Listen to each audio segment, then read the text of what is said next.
anyone's kind of starting out into DJing, would you recommend any kind of decks for them or anything? Yeah. Equipment? So first thing I'd say actually, before even looking at hardware, is looking at software. Mm. So there are two main softwares, Serato and Rekordbox. There are other ones like Virtual DJ or Traktor. Traktor nowadays, forget about it for the most part. Okay. Pretty much nothing major uses it, so if you put yourself down that rabbit hole, Yeah. you're going to struggle to come out of it, and Gotcha. you're going to have to do a lot of transferring things into other banks and stuff. Oh, no. Not worth it. Virtual DJ has become very popular recently because people are a bit more lazy and want to I'm going to whip out my phone and do it. Which is cool. Yeah. Like, there's a time and a place. Not going to help you in a nightclub, though. Or not going to help you at all in a rave. But, yeah, like, Serato is probably a little bit harder to get your head around in terms of what it looks like Okay. at the start. But once you know what everything is, you're set. Rekordbox is a bit more simple, but it also has a tendency to crash. Oh, okay. And they have recently changed the way it works, whereby if you don't have the right decks, you have to pay like a subscription to it. Oh gosh. Yeah, I'm not a big fan of that. Hook you in, pretty much. Wow. Be careful. Yeah, like either get the right decks or just Serato it. Serato then. Yes. Yeah. So I personally started with Serato, which is possibly one of the reasons for my bias with it. Okay. Yeah, like Wow. my first decks I got were Mixtrack Pro 3 by Newmark. I got those when they were maybe like a year out or something like that.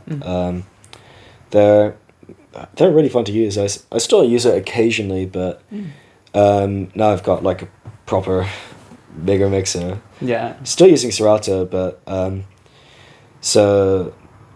Pioneer, which has now renamed itself to Alpha Theta for some reason. Alpha Theta. Yeah. I did not know that. When did that happen?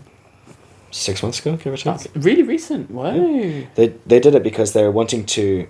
So originally, Pioneer tried to do a merger with Denon and Serato. So Denon and Serato are part of the same parent company.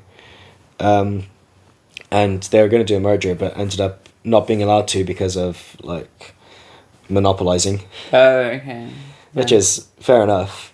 But I think that's why they changed it to Alpha Theta originally, just that then they could have like Pioneer, like Newmark, Denon, Alpha Theta, so like as the overarching term. But Gotcha. yeah. Wow. So I have so Pioneers like DJ 1000s usually work with Rekordbox, but they have an SRT version, which is exactly the same thing but works with Serato instead. That's what I have. Oh, nice. Thanks, yeah. Wow. Are there any kind of future builds that you would like to kind of dabble into? Yeah, well, I mean, I've dabbled on pretty much anything that I'd realistically come across, really. Yeah. Like, some quite funky standalone mixers, and I've played on pretty much all types of CDJs that exist. So CDJs are like standard club setup kind of decks. Okay. The most recent ones are CDJ 3000s. They've got a new one coming out, I think 2026. Oh, really? Yeah, Wow. but yeah, I've played on 3000s, 2000s, 1000s, 900s, XDJ, whatevers, like 1000s and like 800s and weird things like that. Also played a little bit on the actual CD ones as well, which is experience. Okay, how so? Quite different because Yeah. usually with the newer models, so like anything from like CDJ 1000s, which came out, I want to say 15 years ago, something like that. Okay. Everything from there has like an actual little screen on it. So Oh. you can like see the waveforms and things like that. You can see your cue points. But then the actual CD ones, that you just like say track like how much off the CD. And then maybe like how far through the track you are, like in minutes. Oh, whoa. So it makes it quite a bit more interesting on that front because you can't really like rely on doing anything visually. which I think is a good exercise. I always recommend that people do things by ear anyway, and you need to know your music for it. Otherwise, you're cooked. Yeah. But yeah, it's quite fun. Yeah. Gosh, transitioning music without a wave. Oh, I couldn't imagine to do that. Ears. Yeah. Always.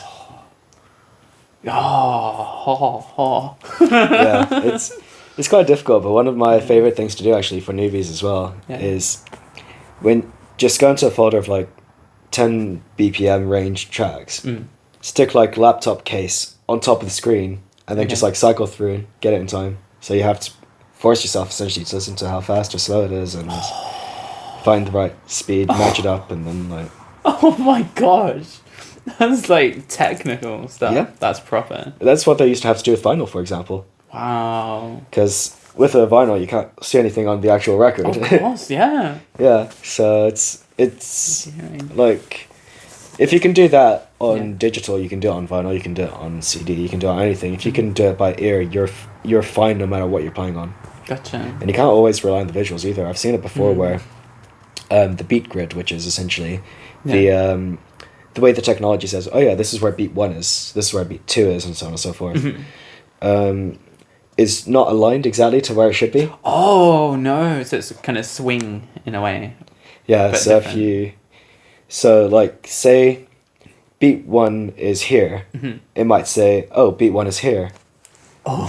So if you're doing it by eye, you're going to be getting instead of just like boom, boom, boom. Yeah, so it's... Oh, that's difficult. Yeah, it's horse galloping kind of sound, and it usually doesn't sound particularly good. No. Gosh, any tips to kind of reduce that? DJ by ear, nudge it. Like, Gotcha. With practice, if you need to like move the track forward or backwards using jog wheels, so something which is, I think, quite entertaining. Yeah. A lot of new people when starting, when I teach them about what is called nudging, so you have like turntables, so the big like wheel things on the decks. Yeah. And a lot of people when they start, when I tell them, oh yeah, you just need to nudge it one way or the other, you're supposed to do it on the side of it and not touch the top. Because if you touch the top, you're essentially going to be scratching. Which is fine. Like, scratching is fun, and it is a good skill to be able to do. Yeah. But it's not going to help you get the track in time. No. Because as soon as you touch that, you're stopping the track. Oh. So you're going to be out of time. Oh, I see. Yeah. So when people, like, grab it and, like, spin it, like, no. And then they listen to it, like, why is it out of time? You're like, I wonder why. yeah. Think of it this way. If you had, like, an actual vinyl record with your little needle on it. Yeah. And you just went on top of the vinyl, what's going to happen? Yeah, it's not going to move. Yeah. It's the same concept because even though, I mean, I've never played vinyl in my life. Okay. Not yet anyway. I should hopefully be doing so at some point. Got a friend who's invited me over for that. Oh, wow. But like, a lot of the technology is based off of, so like the older technology so that people can adapt to it. Ah, okay. So like the early mixes when they went from like vinyl to CDs, they're like, okay, well, we want to have the same kind of concept of if you touch the top, it's going to stop. Because this is what the vinyl guys are used to, so they're going to hold it and then release it. I see. And so when people have gotten used to that and it goes like digital, people are there like, okay, well, if you hold it, you can release it again and all that kind of fun stuff. So let's do that on the digital one. And so it just keeps on going and going and going to the point where now still on fully digital, if you touch the top, it's just going to stop. Because it's... you're just like holding it. Yeah. Yeah. Progress through history. Wow. Yeah, exactly. Wow. Yeah, so it's... Yeah. So touch the sides if you're trying to match it. Yes, yeah. Like on the sides of the jog wheels. Usually you'll see little ridges on the sides of the jog wheels. Yeah. That's for your finger to like get a grip and like fell across. Yeah. Not the top. Not the top. If it looks slippery, it probably is. Such a quote. Wow. Yeah, POV, things you can say in the bedroom and on a DJ set.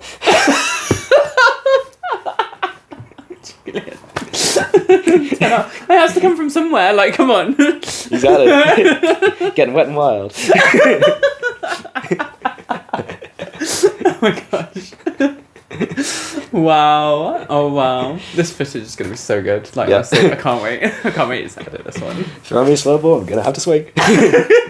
Boom. It's out of here. Woo.